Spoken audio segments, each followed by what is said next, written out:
अस्सलाम वालेकुम नाजरीन, वेलकम दी अफेयर्स में। तो आज का हमारा टॉपिक है कि पाकिस्तान के अंदर सदर का इंतखाब किस तरीके से किया जाता है, सदर का इंतखाब किस तरीके से अमल में लाया जाता है। तो सबसे पहले सदर का इंतखाब कैसे होता है ये हम डिस्कस करेंगे कि सदर के इंतखाब के लिए कौन शख्स अहल होता है, कौन सी ऐसी शराइत हैं कि जिनके ऊपर कोई भी शख्स पूरा उतरे तो वो सदर पाकिस्तान के तौर पर मुंतखब हो सकता है। तो इसके लिए कुल 5 शराइत हैं कि जो किसी भी शख्स के अंदर होंगी तो वो सदर पाकिस्तान के तौर पर मुंतखब हो सकता है। सबसे पहले कि वो मुसलमान होना चाहिए, उसका किसी भी किस्म का कोई और दूसरा मज़हब ना हो इस्लाम के अलावा, वो मुसलमान हो और उसकी एज उम्र उसकी 45 साल से ज़्यादा हो, 45 साल से कम ना हो। नंबर 3 कि वो किसी भी गवर्नमेंट के किसी भी इदारे में पहले से सर्व ना कर रहा हो, या अगर करता था तो वो रिटायर हो या किसी भी किस्म के सरकारी ओहदे पर पहले से फाइज ना हो। और चौथा ये कि वो किसी भी किस्म के जिस्मानी तौर पर मफलूज ना हो या ज़हनी तौर पर किसी भी किस्म की बीमारी में मुब्तला ना हो, मफलूज ना हो। और 5वीं हमारी जो शर्त है वो ये है कि वो मेंबर कौमी असम्बली के मेंबर बनने के अहल हो, यानी कि वो कौमी असम्बली के इलेक्शन लड़के MNA बनने के काबिल हो। अगर ये शराइत 5 उसमें पाई जाती हैं तो कोई भी शख्स हो इलेक्शन कमीशन ऑफ पाकिस्तान में अपने कागजात नामजदगी बराए सदारत जमा करवा सकता है। तो थोड़ा सा इसका एक हिस्टोरिकल बैकग्राउंड सदर के इंतखाब का थोड़ा सा डिस्कस करेंगे कि 1973 के आइन में 1985 में 8वीं तरमीम से पहले सदर का इंतखाब सिर्फ कौमी असम्बली और सेनेट में इलेक्शन करवा कर सदर को मुंतखब किया जाता था, यानी कि जिस सदारती उम्मीदवार के कौमी असम्बली और इलेक्शन में ज़्यादा वोट होंगे वो सदर के ओहदे के अहल होगा। लेकिन बाद में 1985 में 8वीं तरमीम के बाद ये तरीक़ाकार तब्दील कर दिया गया। तो इस 1985 में इस 8वीं तरमीम के बाद सदर का इंतखाब इलेक्शन कमीशन ऑफ पाकिस्तान के ज़रिए अमल में लाया जाता है, जिसमें प्रिजाइडिंग अफिसर के तौर पर बज़ात खुद चीफ इलेक्शन कमीशन मौजूद होते हैं। जगह और वक्त का तयन ये खुद chief election commission of Pakistan करता है। और इंतखाबी अमल से पहले तमाम सदारती उम्मीदवार अपने कागजात नामजदगी chief election commission of Pakistan को जमा करवाते हैं और फिर उसकी मुकम्मल छानबीन के बाद तो जिसके कागजात नामजदगी इलेक्शन कमीशन ऑफ पाकिस्तान के मुताबिक सही होते हैं वो सदारती उम्मीदवार के तौर पर वोट हासिल करने के अहल होता है। ये इंतखाबी अमल कुछ इस तरीके से अमल में लाया जाता है कि ऐवान बाला यानी कि सेनेट, ऐवान ज़ेरीन यानी कि कौमी असम्बली, इनमें इंतखाब का अमल सूबाई अमल से कुछ मुख्तलिफ होता है। सूबाई असम्बलियों में सदारती इंतखाब का तर्ज अमल थोड़ा सा मुख्तलिफ होता है ऐवान बाला और ऐवान ज़ेरीन यानी कि कौमी असम्बली और सेनेट की निस्बत। तो ये थोड़ा सा सूबाई असम्बलियों का थोड़ा सा हम बाद में डिस्कस करते हैं। पहले हम ऐवान ज़ेरीन और ऐवान बाला यानी कि सेनेट और कौमी असम्बली को डिस्कस कर लेते हैं। सेनेट के अंदर टोटल कुल मेम्बरान की तादाद 104 है, जबकि कौमी असम्बली यानी कि ऐवान ज़ेरीन के अंदर कुल मेम्बरान की तादाद 342 है। अब जो कौमी असम्बली के मेम्बरान होते हैं उनमें हर वोट डालने वाले की वोट की हैसियत एक होती है, यानी कि कोई भी शख्स कोई भी मेंबर अगर वो एक वोट डालता है और उसका वोट एक कंसीडर किया जाएगा, यानी कि एक मेंबर का एक वोट कंसीडर किया जाएगा, चाहे वो सेनेट में वोट कास्ट करे या नेशनल असम्बली यानी कि कौमी असम्बली में कास्ट करे। लेकिन सूबाई असम्बलियों में ये तरीक़ाकार थोड़ा सा मुख्तलिफ है। उसकी वजह यह है कि Punjab assembly, Sindh assembly, Balochistan assembly और KPK की असम्बलियों में सूबाई MPAs की तादाद मुख्तलिफ है। पंजाब असम्बली में सबसे ज़्यादा तादाद है जो कि 371 मेम्बरान हैं और बलूचिस्तान असम्बली में सबसे कम है जो कि 65 यानी कि 65 हैं। तो अगर पंजाब असम्बली में जो कि 371 अरकान पर मुश्तमिल है और सूबाई असम्बली बलूचिस्तान जो कि 65 अफराद पर मुश्तमिल है, अगर इनमें हर वोट की हैसियत एक करार दे दी जाए तो सिर्फ पंजाब असम्बली में मेम्बरान की अक्सरियत होने की वजह से सदर का इंतखाब तो एक मतलब कि सिर्फ एक सूबे में से ही तय हो जाया करेगा। तो इस तरीके से यानी कि सूबाई असम्बली पंजाब के और सेनेट और कौमी असम्बली के अगर वोट जमा कर लिए जाएँ तो सिर्फ यहाँ से ही तय हो जाया करेगा कि सदर किसने बनना है। तो लिहाजा कुछ इस तरीके से एक फार्मूला डिज़ाइन किया गया है कि जो सूबाई असम्बलियों के तमाम मेंबरान की तादाद है उनके वोट कास्ट करने की रेशो को बिल्कुल बराबर कर दिया गया है बलूचिस्तान असम्बली के मेंबरान की तादाद के मुताबिक। यानी कि अगर बलूचिस्तान असम्बली के मेंबरान की तादाद 65 है तो पंजाब असम्बली में कुछ इस तरीके से 371 मेंबरान वोट कास्ट करेंगे कि उनकी हैसियत बलूचिस्तान असम्बली के 65 मेंबरान के वोट के बराबर हो। यानी कि पंजाब असम्बली के अगर 371 मेंबरान अगर वोट कास्ट करते हैं तो उनकी बराबरी और उनकी हैसियत वही होगी और वो काउंट भी 65 ही होंगे बलूचिस्तान असम्बली के मुताबिक। इसी तरीके से सिंध असम्बली के कुल मेंबरान की तादाद जो है वो 168 है, तो 168 मेंबरान के वोट की हैसियत 65 करने के लिए भी ऐसा ही फार्मूला तैयार किया गया है जैसे पंजाब असम्बली के 65 कंसीडर किए जाएंगे। इसी तरीके से KPK की असम्बली जो कि 124 मेंबरान पर मुश्तमिल है उनको भी इसी तरीके से एक फार्मूले के तहत बलूचिस्तान असम्बली के 65 अफराद के 65 वोट के बराबर हैसियत दी गई है। तो सूबाई असम्बलियों के चारों सूबाई असम्बलियों के मेंबरान की तादाद जो है उस पर इन्हसार उसको कुछ इस तरीके से फार्मूले के तहत बराबर किया गया है कि बलूचिस्तान असम्बली के कुल मेंबरान की तादाद के बराबर कर दी गई हैं। तो इसको मैंने एक ब्रीफ एक पेज के ऊपर समझाया है, ब्रीफली बहुत डिटेल के ज़रिए उसमें फार्मूला और कैलकुलेशन करके बाकायदा समझाया गया है कि किस फार्मूले के तहत किस तरीके से पंजाब असम्बली और सिंध असम्बली, बलूचिस्तान असम्बली और KPK की असम्बली के वोट की जो मेंबरान की तादाद है वो कम ज़्यादा होने के बावजूद 65 बराबर कैसे है बलूचिस्तान असम्बली के। तो आइए हम जो है मज़ीद डिटेल एक पेज के ऊपर समझते हैं। हमारे पास एक चीज़ जो कि हमें कन्फ्यूजन का शिकार है वो ये कि पंजाब असम्बली के टोटल जो मेंबर्स हैं वो 371 हैं और उसको फिर कंसीडर 65 कैसे किया जाएगा, यानी कि 371 65 के बराबर कैसे हैं। और सिंध असम्बली के टोटल मेंबरान की तादाद 168 है, तो ये 65 के बराबर किस तरह हैं। और KPK असम्बली के कुल मेंबरान की तादाद 65 है, 124 है, तो ये 65 के बराबर किस तरह हैं। सबसे पहले हम अपनी इस कन्फ्यूजन को ख़त्म करने के लिए जो है ना इक्वेशंस हैं, इसकी फार्मूला है, तो इसमें इस वीडियो में अभी वो क्लियर किया जाएगा। अच्छा, तो इंतखाबी अमल जो है वो इस तरीके से अमल में लाया जाता है कि इलेक्टोरल कॉलेज जो हमारा है वो 6 कॉन्स्टिट्यूशनल इंस्टीट्यूशन पे कंसिस्ट करता है। सबसे पहले सेनेट के ऊपर जिसके कुल मेंबरान की तादाद 104 है और इनमें हर एक मेंबर का वोट एक कंसीडर किया जाता है। यानी कि अगर 104 मेंबर किसी सदारती उम्मीदवार को वोट दें तो 104 ही वोट कंसीडर किए जाएंगे। और नेशनल असम्बली जिसके मेंबरान की कुल तादाद 342 है और ये 342 अरकान अगर किसी सदारती उम्मीदवार को जो है ये अगर 342 वोट दें तो वो 342 ही कंसीडर किए जाएंगे, यानी कि एक मेंबर ऑफ पार्लियामेंट का एक वोट ही कंसीडर किया जाएगा। जबकि पंजाब असम्बली में इस तरीके से नहीं है, उसमें अगर 371 बंदे जो कि कुल तादाद है पंजाब असम्बली की, ये अगर किसी एक सदारती उम्मीदवार को वोट देंगे तो वो वोट 65 कंसीडर किए जाएंगे। और अगर सिंध असम्बली में 168 टोटल जो इनके मेंबरान की तादाद है, ये टोटल ही कुल मेंबरान ही अगर किसी एक सदारती उम्मीदवार को वोट देते हैं तो वो 65 कंसीडर किए जाएंगे।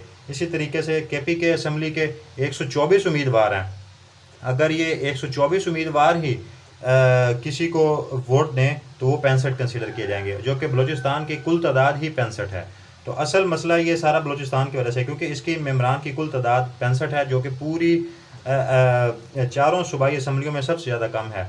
तो इनको बराबर की हैसियत देने के लिए पंजाब असम्बली, सिंध और KPK की असम्बली के वोट को कुछ इस तरीके से जो है क्लासीफाई किया गया है कि वो 65 के बराबर ही हों, ताकि बलूचिस्तान की उम्मीदवार मुंतखब करने में हैसियत बराबर हो। तो हमारा इलेक्टोरल कॉलेज जो है वो 6 इदारों पर मुश्तमिल है: senate, national assembly, Punjab assembly, Sindh assembly, KPK assembly और बलूचिस्तान असम्बली। सेनेट की कुल तादाद 104 है, नेशनल असम्बली की 342 है, पंजाब असम्बली की 371 है, सिंध असम्बली की 168 है, KPK असम्बली की 124 है, बलूचिस्तान असम्बली की 65 है। अगर इनको जमा किया जाए तो इनका जवाब आता है 1174। जबकि अगर सेनेट के 104 वोट कंसीडर किए जाएं, 342 नेशनल असम्बली के कंसीडर किए जाएं और 371 की जो है बजाय 65 वोट पंजाब असम्बली के कंसीडर करें, 168 की बजाय 65 वोट सिंध असम्बली के और 124 जो हैं वो 124 की बजाय 65 KPK असम्बली के और 65 जो वोट हैं वो बलूचिस्तान असम्बली के कंसीडर किए जाएं तो 706 बनते हैं। यानी कि इन 706 वोट में से जिस सदारती उम्मीदवार के वोट ज़्यादा होंगे तो वो सदर के तौर पर मुंतखब किया जाएगा। तो अब इस तरीके से ये 65 के बराबर किस तरह हैं पंजाब असम्बली के वोट, सिंध असम्बली के और KPK असम्बली के, कि ये इन 3 असम्बलियों के वोट 65 के बराबर किस तरीके से हैं। तो आइए हम इसके बारे में अभी जानते हैं।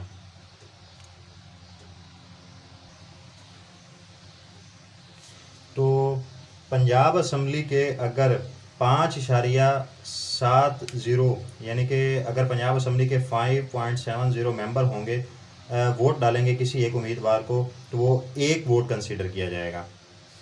अगर सिंध असम्बली के 2.58 2.58 मेंबर ऑफ पार्लियामेंट अगर किसी को वोट डालेंगे तो वो एक वोट कंसीडर किया जाएगा। अब KPK असम्बली के 1.90 मेंबर अगर किसी को वोट डालेंगे तो वो एक वोट कंसीडर किया जाएगा। जबकि बलूचिस्तान असम्बली का एक वोट यानी कि एक मेंबर अगर किसी भी सदारती उम्मीदवार को वोट डालेगा तो वो एक ही वोट कंसीडर किया जाएगा। तो इसके कुछ फार्मूला हैं, अभी हम वो फार्मूला समझते हैं। इस तरीके से सबसे पहले हमारे पास है पंजाब असम्बली। अब पंजाब असम्बली के वोट 65 किस तरीके से हैं वो एक फार्मूले के ज़रिए हम देखते हैं अभी वो कैसे है। ऑब्टेन वो वोट्स ऑफ पंजाब असम्बली यानी कि पंजाब असम्बली के हासिल करदा वोट ज़रब multiply by total vote of total member of Balochistan assembly, यानी कि बलूचिस्तान असम्बली के मेंबरान की कुल तादाद जो कि 65 है और obtain vote of Punjab assembly, यानी कि अगर हम फ़र्ज़ करें कि किसी सदारती उम्मीदवार को पंजाब असम्बली के सारे मेंबरान ने वोट दिया जो कि कुल तादाद उसकी कुल तादाद भी 371 है, यानी कि 371 कुल तादाद है पंजाब असम्बली की और 371 ही ने उसको किसी भी सदारती उम्मीदवार को वोट दे दिया। तो 371 ज़रब हम करेंगे जो बलूचिस्तान असम्बली की मेंबरान की कुल तादाद है वो है 65। 371 ज़रब 65 डिवाइडेड बाय 371 ये कि पंजाब असम्बली के मेंबरान की कुल तादाद है। तो फिर इस तरीके से अगर हम इसको मल्टीप्लाई करें और फिर 371 पे डिवाइड करें तो ये 65 आता है। तो अब इसी तरीके से हम सिंध असम्बली के वोट देख लेते हैं कि वो 65 किस तरीके से कंसीडर किए जाएंगे।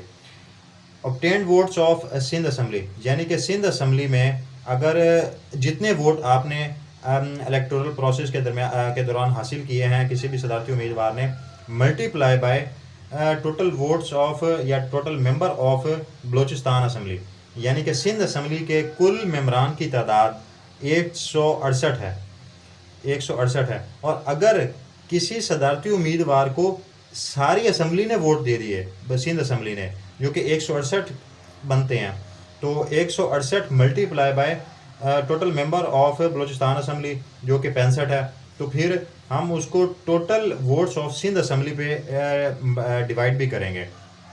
तो 168 मल्टीप्लाई बाय 65 डिवाइडेड बाय 168, तो इसका हमारा जो आंसर आता है वो है 65। तो इस तरीके से हमारा ये 65 वोट होगा। फिर अब KPK असम्बली, KPK असम्बली में भी हासिल करदा vote obtained votes of KPK assembly total votes of Balochistan assembly divided by total votes of KPK assembly, यानी कि अगर किसी सदारती उम्मीदवार को KPK की असम्बली के तमाम वोट उसने हासिल कर लिए हैं, यानी कि कुल मेंबरान की तादाद 124 है और किसी भी सदारती उम्मीदवार ने 124 के 24 वोट हासिल कर लिए हैं और उन वोटों को फिर ज़रब दी जाएगी बलूचिस्तान असम्बली के कुल मेंबरान की तादाद से, और उसको फिर डिवाइड किया जाएगा बलूचिस्तान असम्बली की कुल तादाद से, यानी कि 124 मल्टीप्लाई बाय 65 डिवाइडेड बाय 124। तो इस तरीके से इसका जवाब भी 65 आएगा। अब बलूचिस्तान असम्बली की कुल तादाद, बलूचिस्तान असम्बली के वोट को कैसे 65 कंसिडर किया जाता है वो देखें। इसके मेंबरान की कुल तादाद भी 65 है। तो अगर किसी सदारती उम्मीदवार को पूरी बलूचिस्तान असम्बली ने वोट दिए, यानी कि 65 कुल तादाद भी उसकी 65 है और उसने ऑब्टेन भी 65 कर लिए हैं, तो और total votes of Balochistan assembly भी 65 हैं, तो वो इस तरीके से उसको इस इक्वेशन को हल किया जाएगा। 65 मल्टीप्लाई बाय 65 डिवाइडेड बाय 65, तो इसका जवाब भी 65 ही आएगा। अब कुल जो ये वोट बन गए हैं, ये बनते हैं 706 वोट। 104 सेनेट के, 342 नेशनल असम्बली के, 65 पंजाब असम्बली के, 65 सिंध असम्बली के, 65 KPK असम्बली के और 65 बलूचिस्तान असम्बली के। तो ये 706 वोट बनते हैं। तो अमूमन तो ऐसा नहीं होता कि किसी भी सदारती उम्मीदवार को पूरी की पूरी पंजाब असम्बली वोट दे दे, पूरी की पूरी सिंध असम्बली, पूरी की पूरी जो है KPK असम्बली दे दे, सारी बलूचिस्तान असम्बली भी किसी को भी वोट दे दे। अमूमन ऐसा नहीं होता। तो फिर जितनी तादाद भी होती है, जितनी तादाद में भी पंजाब असम्बली में से वोट दिया है वो obtain votes of Punjab assembly, तो यहाँ लिख देंगे फॉर एग्जांपल 371 का ये ऐवान है, तो इसमें 240 किसी को मिल जाते हैं, तो वो इक्वेशन ऐसे हो जाएगी 240 multiply by total member of Balochistan assembly, तो वो इसको इस तरीके से कर लिया जाएगा, और फिर divided by total member of Punjab assembly, तो ये इक्वेशन इस तरीके से हल की जाएगी। अब इसका जो जवाब आएगा वो पंजाब असम्बली में से किसी भी उम्मीदवार को हासिल करदा वोट होंगे जो उसको पंजाब असम्बली में मिले हैं। तो इसी तरीके से फिर सिंध में भी होगा कि किसी को 100 वोट मिलेगा किसी सदारती उम्मीदवार को, तो उसका फार्मूला इस तरीके से हो जाएगा 100 मल्टीप्लाई बाय 65 डिवाइडेड बाय 168, तो इसका जो जवाब आएगा वो उसको हासिल करदा वोट होंगे। इसी तरीके से KPK असम्बली में आएगा, तो KPK असम्बली में किसी को 124 हैं, तो हम फॉर एग्जांपल 90 वोट किसी भी सदारती उम्मीदवार ने हासिल किए, तो वो इसके 90 मल्टीप्लाई बाय 65 डिवाइडेड बाय 65, तो अब ये जो डिवाइडेड बाय 124, तो ये जो जवाब आएगा वो उसने KPK की असम्बली से हासिल किए। तो इसी तरीके से बलूचिस्तान असम्बली में से किसी 65 कुल ऐवान है और मेंबरान हैं, तो 65 में से किसी ने 40 वोट हासिल किए, तो 40 multiply by total member of Balochistan assembly वो 65 हैं, तो डिवाइडेड बाय भी total member of Balochistan assembly जो कि 65 हैं, तो इसका जो जवाब आएगा वो इस तरीके से कंसिडर। फिर ये चारों वोट जमा किए जाएंगे, पंजाब असम्बली के भी, सिंध असम्बली के भी, KPK असम्बली के भी हासिल करदा वोट जमा किए जाएंगे और बलूचिस्तान असम्बली के भी, और फिर इनको जमा करके इनमें ऐड कर दिया जाएगा। सेनेट के वोट में ऐड किया जाएगा और नेशनल असम्बली के जो हासिल करदा वोट होंगे किसी भी उम्मीदवार के, उनको जमा किया जाएगा। यानी कि इन 6 असम्बलियों के वोट इस तरीके से जमा किए जाएंगे, जो कि 706 में से जिसके ज़्यादा होंगे वो सदारती उम्मीदवार के अहल होगा, उसको सदर के ओहदे के लिए मुंतखब किया जाएगा। तो इस तरीके से हमारा पाकिस्तान में प्रेसिडेंट जो है उसको इलेक्ट किया जाता है। तो इंशाल्लाह उम्मीद है कि आपको ये वीडियो पसंद आई होगी। तो नेक्स्ट वीडियो हमारी होगी कि powers of president of Pakistan, सदर की जो है मतलब अख्तियारात उसको क्या हासिल हैं, सदर का मुआवजा क्या है, यानी कि अगर किसी सदर को हटाना हो तो उसका तरीक़ाकार क्या है, तो उसको कैसे हटाया जाएगा। तो उम्मीद है कि आपको ये वीडियो पसंद आई होगी। तो नेक्स्ट वीडियो में इंशाल्लाह सदर के बारे में मज़ीद डिस्कस किया जाएगा।